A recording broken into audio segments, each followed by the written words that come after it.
filmed inside.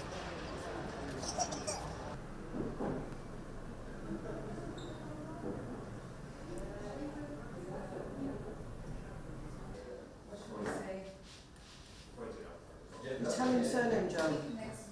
Magdalena. Yeah.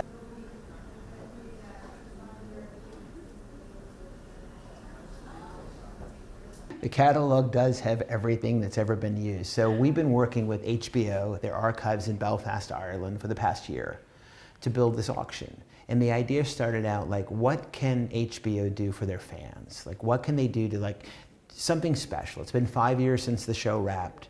They decided they're never going to go back into this particular world, so it would be okay to sell these things. So my team was there for 3 months, going through the archives, working with their teams to figure out what would be archived, because a huge portion went to the archives. There's a museum in Belfast, and then what we could sell. But the idea that I proposed to the studio was, we need to tell the story. We need to tell all the seasons, bring you back to all the characters you loved, hated, and that's what's here. If there's a moment or a character or a scene or a particular thing that you loved, it's probably in this auction.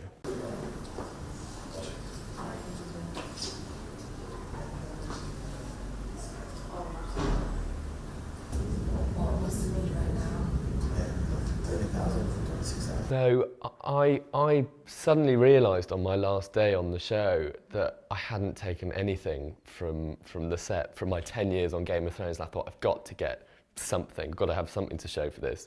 So I ran through this set I was on, rushing to get in the car, and I grabbed literally whatever I could find. So the sum total of what I have from my time on Game of Thrones is a wooden spoon and a straw bowl.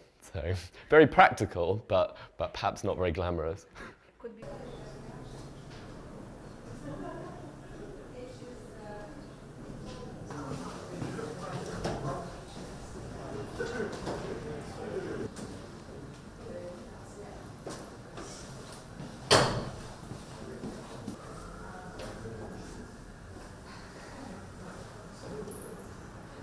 I think it's what you're a fan of. If you want some dragon glass from behind the wall, we have that. If you want, a Lannister guard, if you want it, it's all here. And the thing I want to say for fans, which I am one of, it's very accessible. There are things that are going to be 300 or 400 pounds. There are things that are going to be 30 or 40,000 pounds, right? So, but I mean, there's something for everybody in this auction. If you're a fan, take a look, because you might be tempted.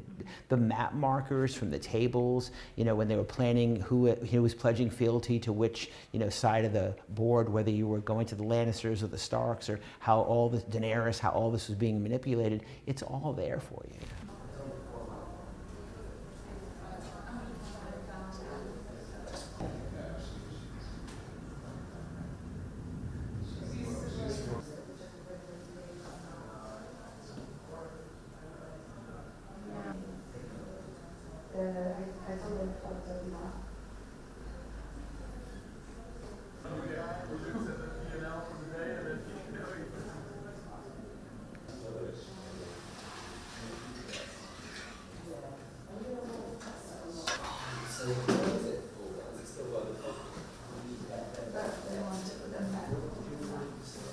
So the most expensive thing so far is Jon Snow's sword, Longclaw.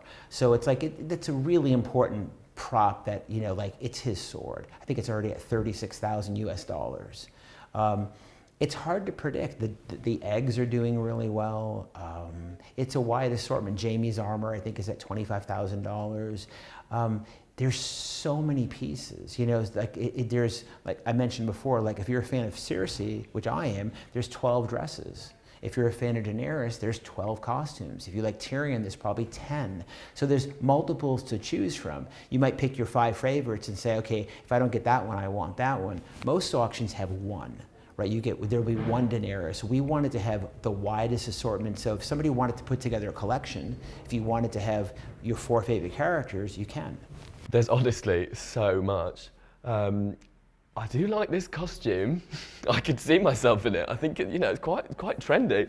I have to say, one of the swords I think would be pretty special, because I never got a sword, so this would be my chance to take one home. I always remember, especially when I was younger, when I was sort of 11, 12, anytime there was a character near me who had a sword, I'd be like, oh, please, can I play with it? Can I have a go? And they'd be like, oh yeah.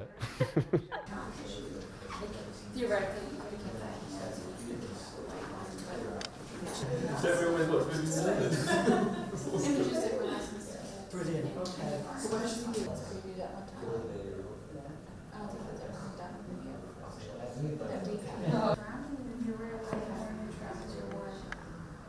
You can kind of see things. You probably should not talk about that.